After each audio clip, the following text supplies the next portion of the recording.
This week, a tech pioneer named Geoffrey Hinton announced he had left his job at Google so he could speak freely about the dangers of artificial intelligence, the technology he helped to create.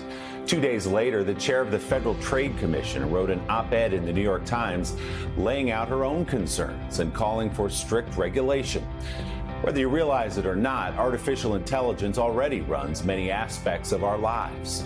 So why are experts, and indeed the godfather of AI himself, suddenly scrambling to warn us about it? NBC News technology correspondent Jake Ward has our Sunday focus. You've seen the movies. Humans build robots. What am I? Robots rebel. Open the pod bay doors, Hal. It all goes bad. This mission is too important for me to allow you to jeopardize it. And already, in these early days of AI chatbots, we've seen some pretty weird behavior from tech like ChatGPT.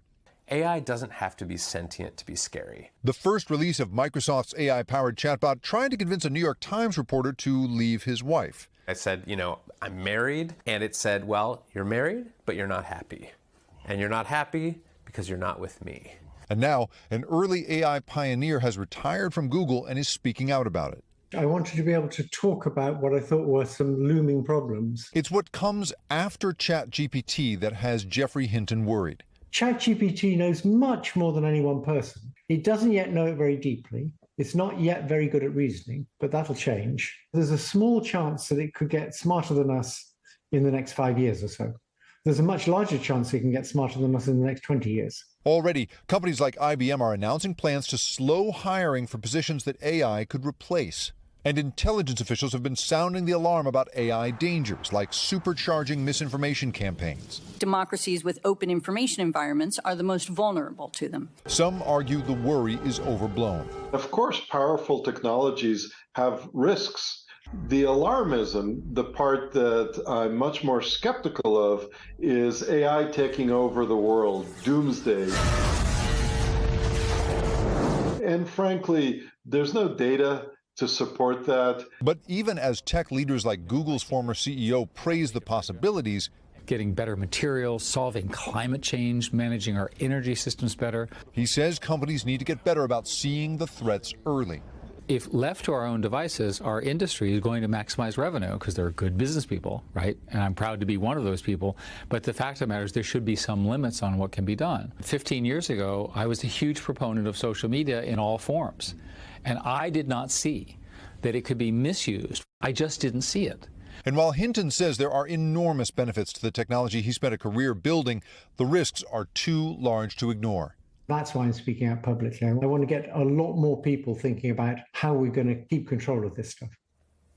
And Jake joins me now live. Jake, good morning. One of the arguments we hear from tech companies is that regulation of artificial intelligence effectively is pointless because countries like Russia and China will not abide by any new rules. So what do the experts say about reining in AI?